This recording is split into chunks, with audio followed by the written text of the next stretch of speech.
This quick lesson is covering solubility rules, looking at what happens when something dissolves in water, writing and balancing a chemical reaction, writing the overall ionic equation, determining the spectator ions, and writing a precipitate or a net ionic equation formula.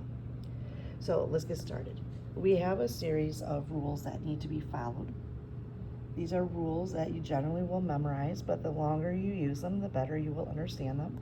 Let's look at a few key words here.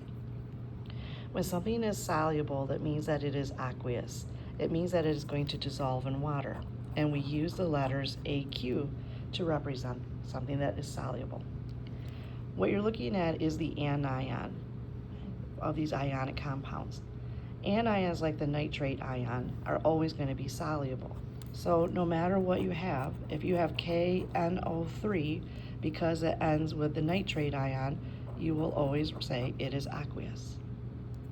The same with the acetate ion. It can be written in two different ways. This is more of the organic form. This is an inorganic form.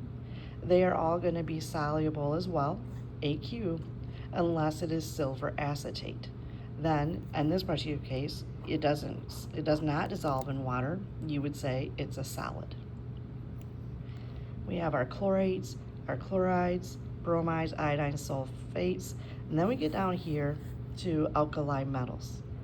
Alkali metals are group 1 elements, but we also call them group 1A elements. So if you have group 1A element or the ammonium ion and it starts off your compound, it is always going to be soluble.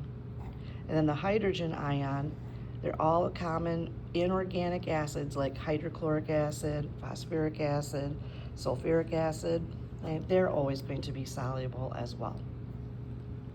These compounds typically form insoluble compounds, which means that they form solids.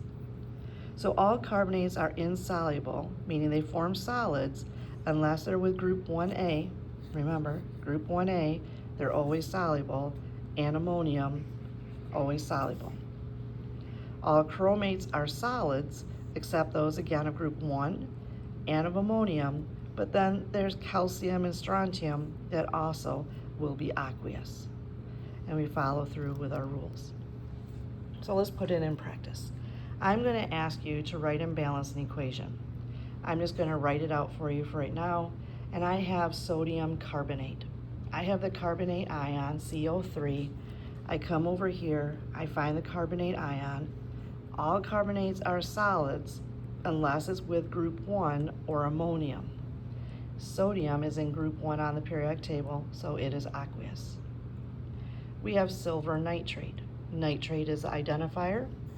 We know that all nitrates are soluble, so it will be followed with aqueous.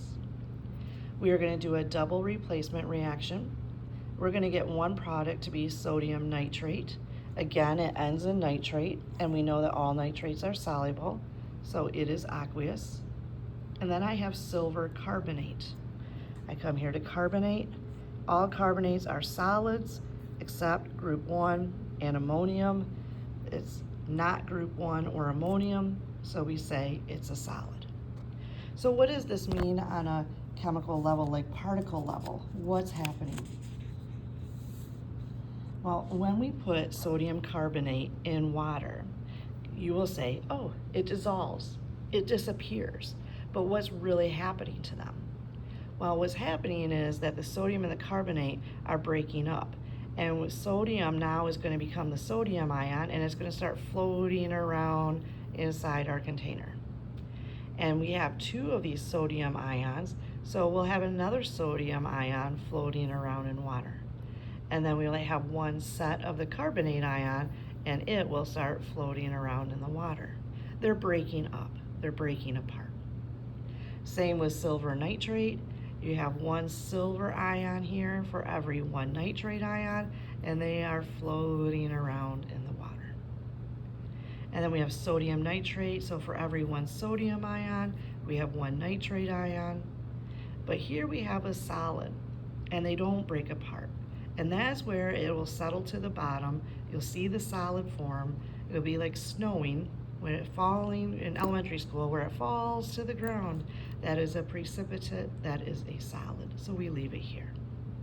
Now remember, it's not just 2 sodium ions and 1 carbonate ion, because you've taken a scoop of that compound. So there are multiple ions of sodium and carbonate. It's just that it has to be in a 2-to-1 ratio. And again, the silver and the nitrate ions have to be in a 1-to-1 ratio.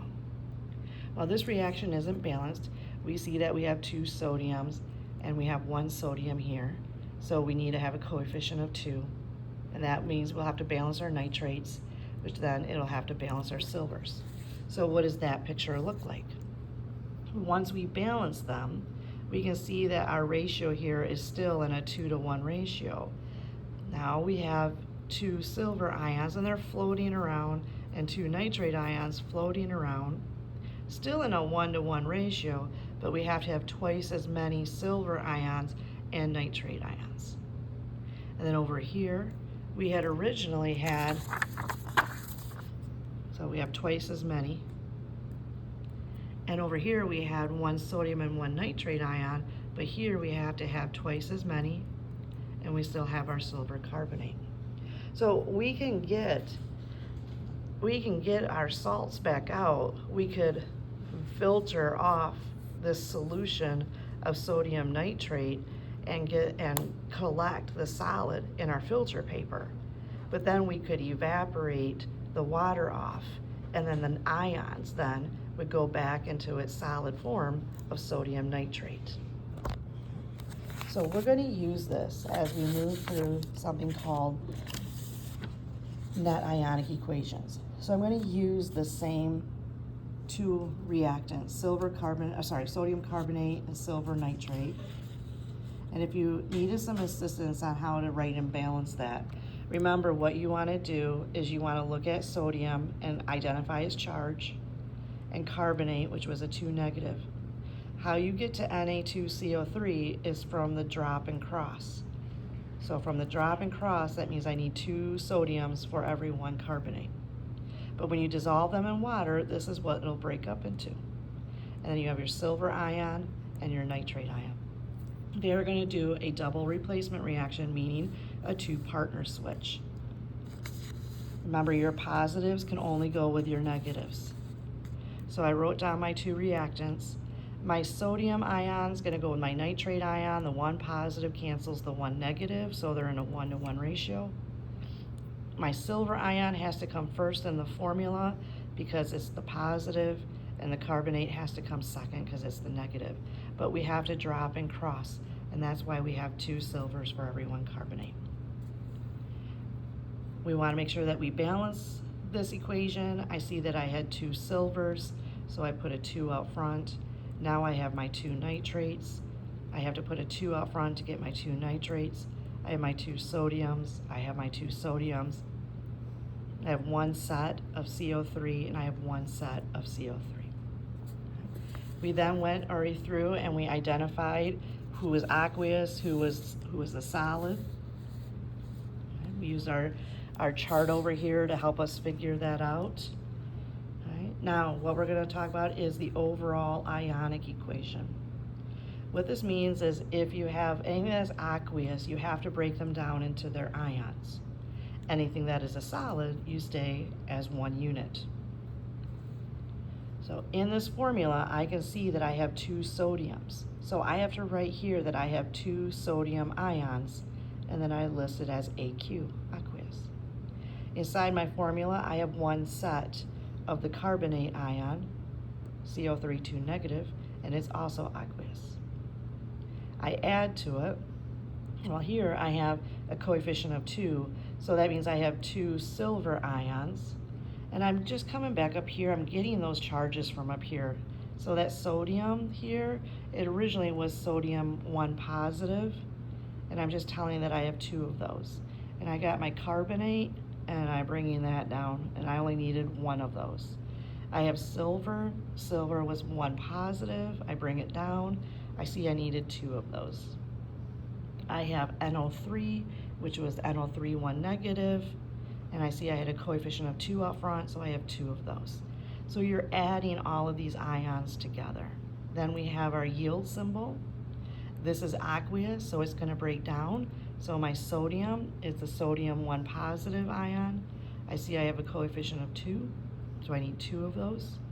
I have the NO3, which is the nitrate ion, and I have that, and I have 2 of those as well, and it's aqueous. But when I get to this last piece, this is a solid, so it cannot break apart. This is called the overall ionic equation. From the overall ionic equation, we can identify the spectator ions. Spectator means that you are watching on both sides of the reaction. You're just watching what's happening in the game. What you're going to do is identify the ions that look identical on both sides. I have 2 sodium ions and 2 sodium ions. They're watching. I have a carbonate ion, but it's over here in a compound. So they're not watching, they're involved in the game. I have 2 silver ions, but I have silver in a compound, so they're involved in the game. I have 2 nitrate ions, and over here I have 2 nitrate ions. It's watching what's happening. So what I do is I circle my sodium ions and my nitrate ions. Now it's very, very important that you make sure that you balance everything correctly. If I have 2 sodiums here, I should have 2 sodiums there, and 2 nitrates here, and 2 nitrates there. Okay? It's a nice little way to check yourself. And from here we write something called the NIE, or the net ionic equation. It is everything else that's left. Who's participating in the game? Who is making the solid? Right? And I didn't write that in here, but who is making the solid? Now, I see carbonate is written first, but because we know ionic compounds are always positives, then negatives, I chose to bring down my 2 silver ions here, put aqueous. So I'm bringing that down, that's what's playing in the game, and adding it to my carbonate ion, and I just put it in this order so my positive comes before my negative, and that is producing my solid. And I'm bringing my solid right over here. Okay. And then as a quick check, yep, I have my 2 silvers, 1 carbonate, 1 carbonate.